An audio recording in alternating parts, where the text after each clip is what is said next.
Déclaration choc du numéro 3 de la gendarmerie. Il s'agit du général Soubelet. Le fait est rarissime.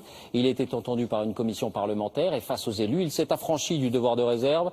Il a dressé un tableau accablant de l'état de la délinquance, notamment dans les campagnes, et surtout de la politique pénale qui, dit-il, découragerait l'action des forces de l'ordre. Hugo Clément, Sophie Rodier, Alain Dubas. Ce jour-là, pas de devoir de réserve. Le général Bertrand Soubelet, numéro 3 de la gendarmerie, est entendu par la commission parlementaire de lutte contre l'insécurité. Il sait qu'il est filmé. Son constat sur la délinquance à la campagne est implacable. Cette notion de sanctuaire n'existe plus et la délinquance et l'insécurité frappent au cœur de nos territoires, dans la ruralité profonde. Et je pense que c'est une dimension nouvelle qui n'existait pas il y a quelques années. L'homme a été nommé par le gouvernement socialiste en novembre 2012. Selon lui, si la délinquance ne recule pas, ce n'est pas la faute des gendarmes ou des policiers, mais de la justice. Il donne des exemples précis.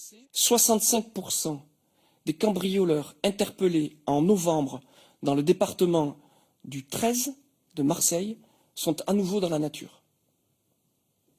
Ce qui veut dire que quand vous lâchez 65% de ceux qui sont rendus coupables d'un certain nombre d'exactions, ils continuent leur activité. Et comment voulez-vous, dans ce contexte, que les chiffres baissent? C'est tout à fait impossible. Et vous pouvez même multiplier par 2 les effectifs de la gendarmerie du 13, que ça ne changerait rien.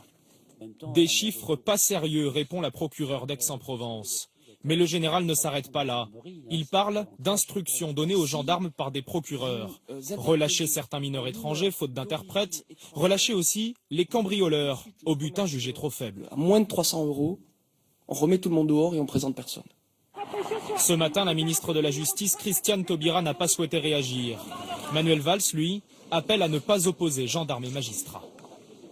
Il ne faut pas qu'il y ait des polémiques à travers des mots ou des interprétations qui seraient faites à partir de telle ou telle approximation. Donc pour moi, l'incident est clos.